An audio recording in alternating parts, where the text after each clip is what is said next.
चांद पर जादुई बैगन के पौधे पार्ट 2। पिछली कहानी में आप सभी ने देखा कि किस प्रकार से क्विटी ने उन्हें बहुत सारे जादुई बैगन दिए।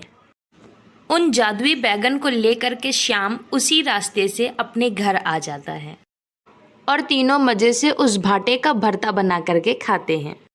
ऐसे ही कुछ दिन मज़े से बीत रहे थे, लेकिन एक दिन की बात, श्याम से चिढ़ने वाले दो लोग श्याम के खेत में जा कर के आग लगा देते हैं। श्याम का पूरा खेत जल करके राख हो गया।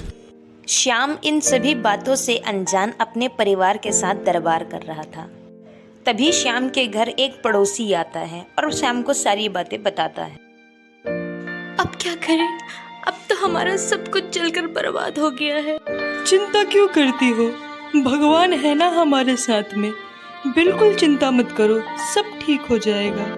दोनों आपस में ऐसा बात कर रहे थे, तब वेद को याद आया। माँ, तुम्हें याद है ना क्विटी ने क्या कहा था? हम जब भी चाहें तब चांद पर जा सकते हैं माँ। तो चलो ना माँ, हम लोग चांद पर ही जाकर के रहते हैं। हम लोग वहीं एक घर बनाएंगे। बेटे की ऐसी बात सुनकर के सुस्मिता रोते रोते हंस पड़ी। अच्छा ठीक है बाबा, चलेंगे हम लोग।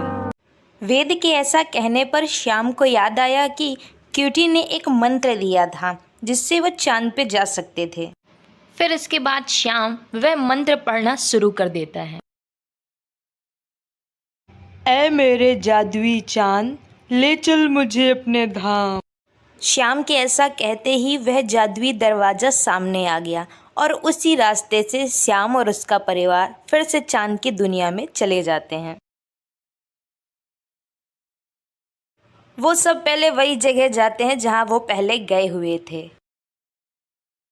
इसके बाद फिर श्याम जाता है सीधे क्विटी के घर में, लेकिन क्विटी वहां नहीं थी। क्विटी थी जहां वो रखवाली करती है। वेद रोते हुए वहां आता है, जिसे देख करके क्विटी परेशान हो जाती है और वेद से कहती है, क्या हुआ वेद, तुम क्यों रो रहे हो? क्या बताऊं क्विटी, मेरा सब कुछ बर्बाद हो गया। मेरा घर मुझसे छिन गया, मेरी खेती बाड़ी सब खत्म हो गई। अब तो हमारे पास कुछ खाने को भी नहीं है। ओहो वेद, बस इतनी सी बात पे तुम रो रहे हो? अरे तुम क्विटी को भूल गए क्या? तुम एक काम करो वेद, यहाँ से एक भाटे का पेड़ ले जाओ, इसे जाकर के अपने खेत में लगा देना, फिर देखना तुम्हारे यहाँ कितनी हरियाली होती है। ऐसा कहकर क्विटी एक जादुई पेड़ श्याम को देती है। ये पेड़ जाकर के अपने खेत में लगा देना।